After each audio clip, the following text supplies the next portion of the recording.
और उसमें डेमोलिशन हमें करना है। हम चाहते हैं कि आप लोग कोऑपरेट करें और हमारी मजबूरी समझें।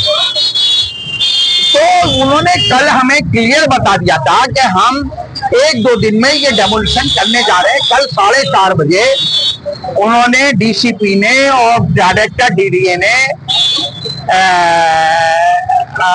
डॉन बॉस्को कंपाउंड में जो मीटिंग रखी थी, वो अकेला मैं नहीं था, 25-30 लोग थे यहाँ के जिम्मेदार, उनको सबको बता दिया था कि आप लोग कोऑपरेट करिए, हमारी मजबूरी है, हम उसमें डेमोलिशन करने जा रहे हैं। तो मैं आपको एक बात आगे बताना चाहता हूँ, लेकिन मेरी बात ये नहीं समझ में आई। मैंने तो कल ही वहीं बता दिया था कि 1-2 दिन में डेमोलिशन जा रहे हैं। तो हमारे जो एमएलए हैं यहाँ के, उन्होंने रात को 2 बजे डाला है कि साहब मुझे सूत्रों से पता चला है कि मंडे को डेमोलिशन होने जा रहा है। तो मैं अमानतुल्लाह से ये पूछना चाहता हूँ, इस तरह की पब्लिक, इन हालात में पब्लिक को मिसगाइड मत करो, हकीकत बताओ।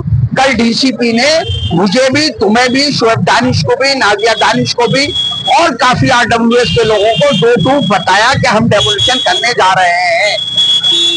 अगर इस तरह की ये जो इमरती वाला खेल चल रहा है ना, ये बारात घर बने हैं, इनकी जो करेस्पॉन्डेंस उनके डीडीए से वो निकलवाई जाए। ये बात हम आज से 5 दिन से कह रहे हैं। तो इसमें अभी थोड़ी बहुत गुंजाइश है। नहीं, मंडे नहीं करेंगे, ट्यूसडे कर देंगे, ट्यूसडे नहीं करेंगे, थर्सडे करेंगे। और मैं जहां तक समझता हूं कि वो स्टे को नहीं मानेंगे,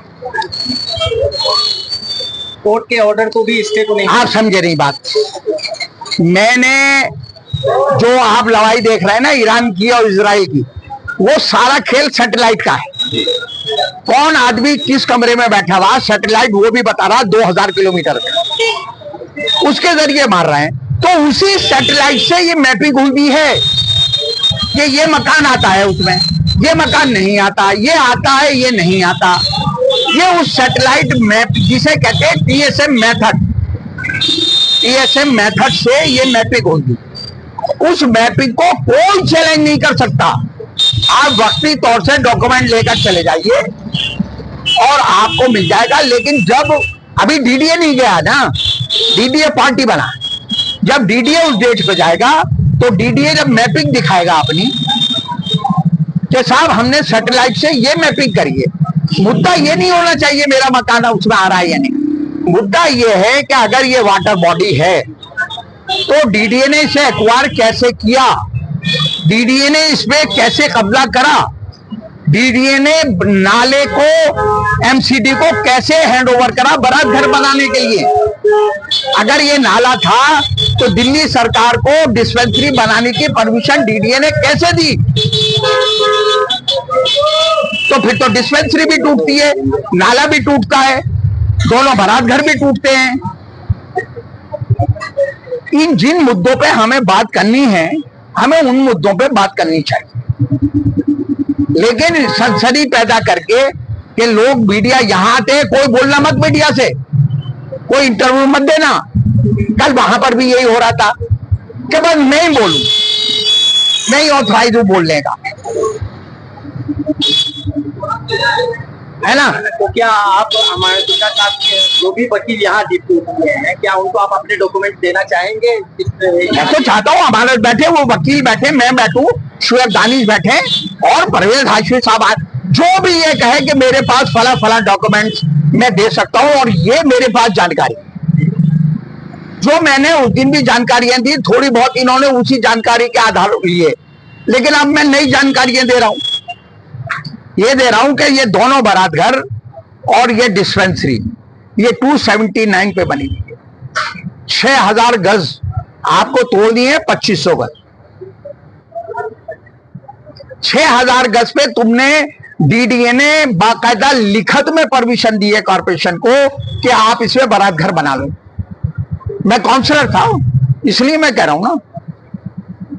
परवेज हाशमी ने डिस्पेंसरी के लिए लेटर लिखवाया दिल्ली सरकार से और डीडीए ने परमिशन दी, लिखत में दिया कि आप नाले पे बारात वो बना लो। भाई जब नाला है, बकौल तुम्हारे नाला है, तो तुमने नाले पे परमिशन कैसे दी? ऐसे पब्लिक ने नाले पे बना, अगर तुम कहते हो नाला तो ऐसे पब्लिक ने बना ली, जैसे तुमने कर दी। तुम ये कहते हो कि 5,000, मैं नहीं कह रहा, तुमने जो कोर्ट में कहा है कि 5,000 750 गज हमारे कब्जे में, भाई नाला कब्जे में लेने का तुम्हारा क्या राइट है? ये ना डीडीए के पास कब्जा जो इन्होंने कोर्ट में दिखाया है, ये दिखाया कि 5,000 750 गज जमीन हमारे कब्जे में, तो उसी में तोड़ लो ना। तुम्हें 2500 जो तुम्हारे कब्जे में है उसी को बता दो जाके, तुम्हें 2500 गज का अगर सुप्रीम कोर्ट ने ऑर्डर करा, तुम 2500 गज, और तुमने निशान तो लगा दिए कम से कम 10,000 गज पे। 2500 गज तो 8-10 मकानों पे पूरा हो जाएगा। जूडूस का ही मकान कम से कम 500 गज में होने का,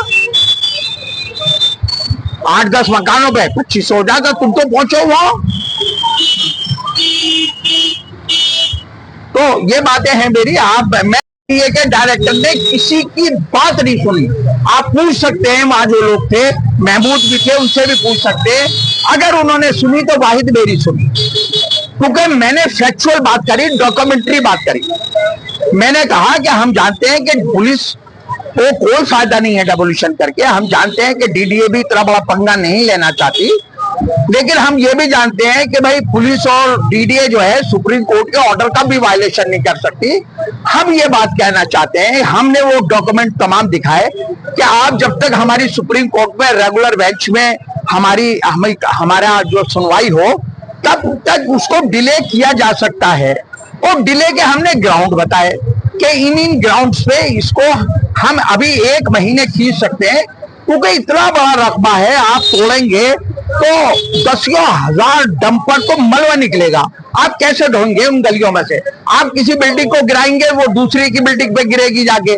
आप कैसे, आप बताइए तो कुछ कोई। इसलिए हम चाहते हैं कि आप भी बहुत परेशानी में ना आए, पुलिस को भी लॉ एंड ऑर्डर मेंटेन करने में परेशानी ना हो। हम आपको कोऑपरेट करने को तैयार हैं।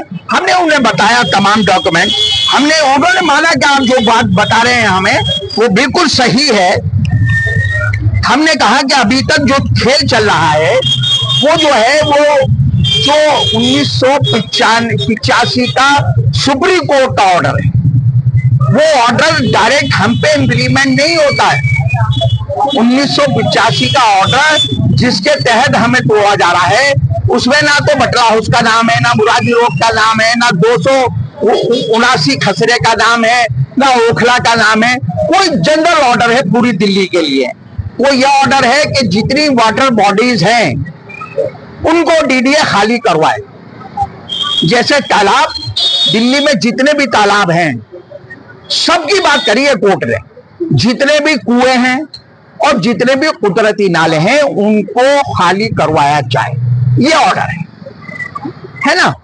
और अब एक मतरू साहब है, उन्होंने वो हजारों पेज का ऑर्डर है जिसमें हमारा कोई जिक्र नहीं है, जनरल ऑर्डर है। उन्होंने उसमें से एक पेज निकाल के हाई सुप्रीम कोर्ट पहुंच गए कि साहब ओखला गांव के रकबे में भी ये एक ऑर्डर जो आपने दिया है, ओखला गांव के रकबे में भी एक खसरा आता है। और डीडीए ने अभी तक एक्शन नहीं लिया, वो है 279। और डीडीए ने वो सुप्रीम कोर्ट ने ऑर्डर कर दिए, जनरल ऑर्डर कर दिए कि भाई ओखला गांव का। और ये अगर नाले की बात करें तो ये नाला तैमूर नगर तक गया है, खजूरी रोड भी उसमें आती है आगे, और जाकिर नगर की गलियां भी आती हैं। तोबा कॉलोनी के नीचे से होता है ये तैमूर नगर, खिदराबाद के नाले से जुड़ता है ये नाला। तो एक पर्टिकुलर एरिया। दूसरी बात ये, हमने ये कहा कि भाई ये एरिया जो है, ये टोटल एरिया 279 का 34 बीघे 8 बिस्वा है, मतलब 34,400 गज है। इसमें आपने कैसे तय कर रहे हो कि 250 मीटर जो आप तोड़ने जा रहे हो बकौल कोर्ट के, आपने तय कैसे तय करा? ये नाला तो ऐसे आया ये खसरा, और ये जो यूनुस का घर है यहाँ से बारात घर में से होता हुआ और जमुना तक गए हैं। आप उस 2500 गज को कहीं पे भी तोड़ सकते हो अगर कोर्ट ने कहा। आपने ये कैसे डिसाइड किया कि नहीं मुरादी रोड ही आता है ना? और इसमें 11,000 गज जो है, 11,500 ये यूपी इरिगेशन के कंपाउंड में है। डीडीए कहता है 5,500 गज हमारे कब्जे में है और हम 2,500 गज, लेकिन आपने जो निशान लगाए हैं वो तो कम से कम 6-7 हजार गज में है। आप धांधली में कोर्ट का ऑर्डर भी मान लिया जाए तो वो 2,500 गज का है, लेकिन आपने तोड़ने के लिए तो पूरा यहां से अगर वहां तक देखा जाए जहां तक निशान लगाए हैं तो ये तो 10,000 गज जमीन आती है। तो हमने कहा कि आप इसका एक बार फिर से TSM मेथड जो सैटेलाइट से होता है, आप तहसील को एक लेटर लिखें कि साहब इसका और क्लियरिफिकेशन हमें चाहिए। 1 हफ्ता इसमें लग जाएगा, वो फिर आपको जवाब देंगे। 15-20 दिन 30 दिन इसमें खिंच जाएंगे और जनता को रिलीफ मिल जाएगा सुप्रीम कोर्ट में रेगुलर बेंच में जब हम जाएंगे। अभी तक जो केस लड़ा जा रहा है, देखिए हमने हर चंद कोशिश करी कि जो वकील केस लड़ रहे हैं वो हमारे कांटेक्ट में भी आ जाए। आज भी हमसे वादा करा कि हम 10 बजे के बाद आएंगे, लेकिन हमसे वो मिलने को तैयार नहीं है, क्योंकि मुरादी रोड जो है ये 78 में आज से 47 साल पहले ऑथराइज हुई थी। आपने गवर्नमेंट ने, पार्लियामेंट ने जब हमें एक्ट बना के पास कर दिया मुरादी रोड को, मुरादी रोड और उससे पैरेलल पिछली रोड तक, ये हमें 78 में जब जनता पार्टी की गवर्नमेंट आई थी 77 के बाद, इमरजेंसी के बाद 78 में 1071 कॉलोनियों को दिल्ली में रेगुलाइज किया गया था, जिसमें हमारा ये एरिया भी आता था।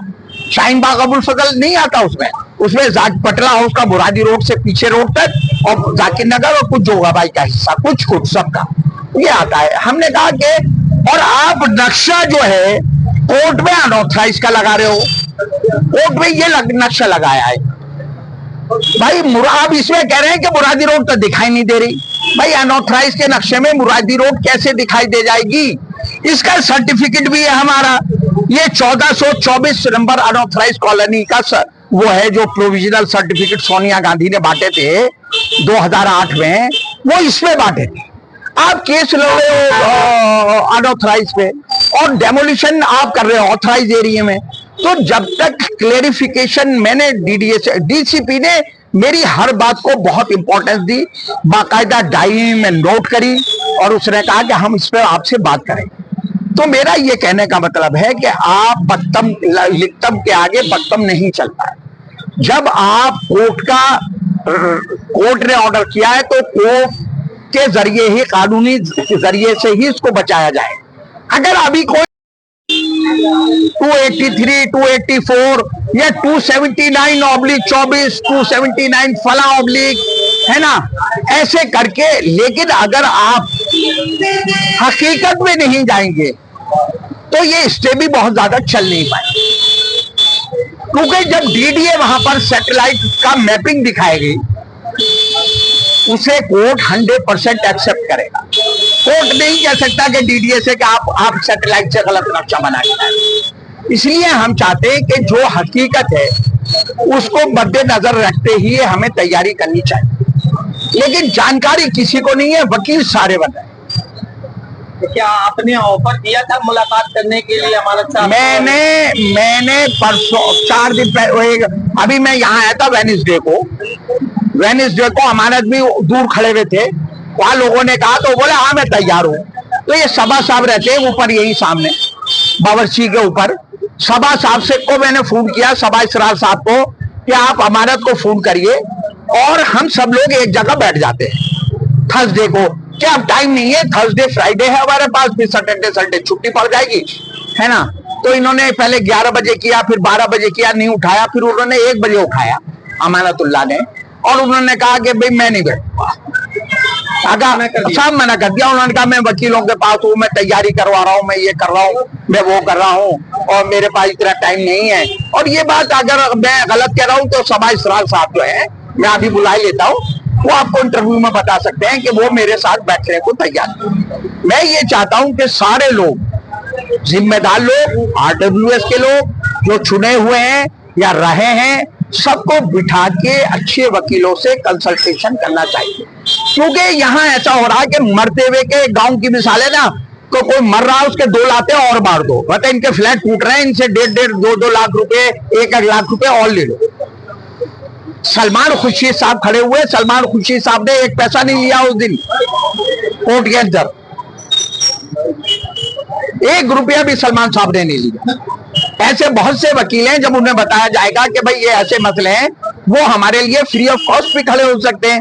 और कुछ हम आपस में कलेक्शन भी करके, जो नेता बनते हैं अपने आप को कहते हैं कि भाई हम जिम्मेदार हैं, हमारी भी जिम्मेदारी बनती है, सब मिलजुल के, थोड़ा सा पैसा खर्च होता है, हम भी मानते हैं, हम करके और वकीलों का इंतजाम करके बेहतर वो करें। ऐसा नहीं हो सकता, क्योंकि वो ऑलरेडी पहले से उन्होंने वकील करके और ये सारा खेल कर दिया। और अगर हम ये साहब हैं, पता चला ये अमानत ने भी इनका खड़ा कर रखा, मैंने भी अमानत कुछ और डॉक्यूमेंट दिखा रहा, मैं कुछ और दिखा रहा हूँ, तो फिर आप लोग ही हमें बुरा कहेंगे साहब इनकी लड़ाई में ऐसा हो गया। हम ये चाहते हैं कि एक राय बनाई जाए, क्योंकि ये देखिए मसला आज या कल का नहीं। ये मुझे लगता है कि चाहे ये 15 दिन बाद हो, जो स्टे आए हैं वो भी बहुत ज्यादा रिलीफ नहीं ले पाएंगे, मेरा दावा है ये बात। तो जैसा आप ये चाह रहे, इसका मतलब ये कि आप सियासत से ऊपर उठ करके एकजुट होकर के सियासत की बात ही नहीं होनी चाहिए ना। अभी भी मेरे पास कुछ लेडीज गई थी, बला कर रो रही थी, 2 घंटे रही हैं, रोती रही हैं। मैंने उनसे भी फहद जो वकील हैं, उन्होंने मेरे सामने, उनसे मैंने फोन करवाया, उन्होंने कहा आसिफ भाई मिलना चाहते हैं, बात करना चाहते हैं। वकील ने कहा अच्छा हाँ मिल लेंगे, आज मिल लेंगे। अभी उनका फोन आया कि वो कह रहे हैं मेरे पास टाइम नहीं है, मुझे फाइल बनानी है, मुझे ये करना वो करना है।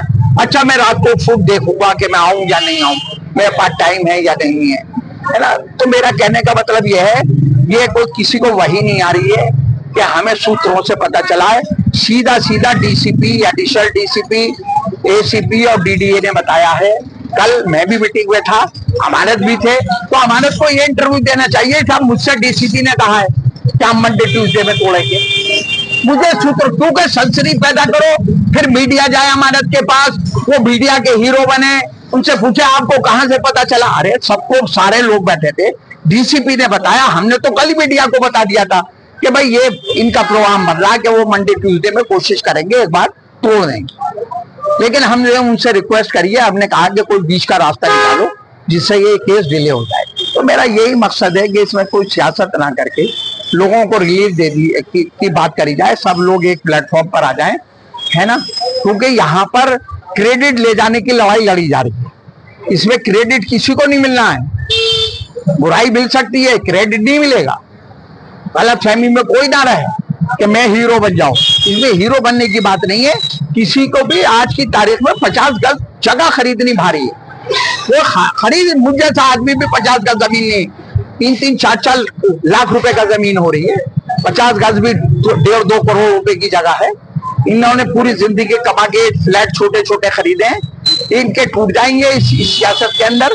तो मेरा यही कहना है कि आप सब लोगों के जरिए भी मैं अमानतुल्लाह से और सबसे अपील करता हूँ कि अभी वक्त है, आज ही रात को बैठो, चाहे 12 बजे, 1 बजे, 2 बजे, और सुबह को हम सब लोग निकले, कुछ अर्बन डेवलपमेंट मिनिस्ट्री से, कुछ डीडीए से, कुछ टाउन प्लानर के यहाँ से सारे सर्टिफाइड पेपर्स निकाल के, और कल हम डीडीए को कोर्ट में सब मुहैया कराएं। कुछ अमानत जो दिल्ली सरकार से कंसर्न है उसे अमानतुल्लाह देके, क्योंकि बेटी मेरी काउंसलर है, तो कॉर्पोरेशन में, और राजिया दानिश है, शुअब दानिश की वाइफ काउंसलर, तो टाउन प्लानर के यहाँ जितने डॉक्यूमेंट से सर्टिफाइड कल हम निकलवाएं। तो ऐसे मिल मिला के हम वो वकीलों को मुहैया कराएं कि वो ना तो सनसनी पैदा करें, ना ये कहें कि मुझे कहीं सूत्रों से पता चला है। तुम्हें भी और मुझे भी, मैं भी था मीटिंग में, तुम भी थे, और अमानतुल्लाह और शुअब दानिश भी थे, और आरडब्ल्यू के सबको कल बताया 4:30 बजे क्या हम 1-2 दिन में तोड़ने जा रहे हैं। DCP, additional DCP, ACP, SHO और तमाम डीडीए के अथॉरिटीज ने तुम्हें भी डायरेक्ट बताया, मुझे भी डायरेक्ट बताया। इसलिए पब्लिक को मिसगाइड मत करो कि कहीं से पता चला। तुम्हें कल 4:30 बजे पता चल गया है, मुझे भी पता चला है, लेकिन तुम पब्लिक को मिसगाइड कर रहे हो कि हमें कहीं सूत्रों से पता चला है। सूत्र क्या थे? सीधा डीसीपी ने बताया, तुम्हें भी और मुझे भी। अब अमानतुल्लाह तुम्हारी भी जिम्मेदारी है, मेरी भी है। वकील क्योंकि तुम्हारे जरिए करा हुआ है, तो वकील के साथ हमें भी आप शामिल करें। जो डॉक्यूमेंट से हम 5 दिन से आपके वकील को डॉक्यूमेंट देना चाहते हैं, और तुम हमसे वकील को मिलवाने को तैयार नहीं, और तुम्हारे पास कोई डॉक्यूमेंट्स नहीं है। लिखतम के आगे बख्तम नहीं चलती है। कोर्ट का रास्ता लीगली ही हमें पूरा करना है, कोर्ट में जुबानी खड़े होके आप कुछ नहीं कर सकते जब तक आप कोर्ट्स को वो ऑर्डर नहीं दिखाओगे जो हमारे हक में है। तो ये पब्लिक के साथ धोखा या क्रेडिट ले जाने की कोशिश की जा रही है कि साहब वाह मुझे मिले, PIL डाल दी कि वाह मुझे मिल जाए, कोर्ट ने फेंक के मारी। हर चीज में ज्यादा अपने आप को अक्लमंद मत साबित करने की कोशिश करो। ये ओखला है जामिया नगर, यहाँ एक से एक काबिल आदमी पड़ा हुआ है। सबको जो इस लाइन के लोग हैं उनको शामिल करो, तुम भी शामिल हो, हम भी शामिल हो, और जो इस लाइन के लोग हैं वो भी शामिल हो, और हमें एक लीगल तरीका अपनाना चाहिए जिससे यहाँ के लोगों को रिलीफ मिले। Thank you.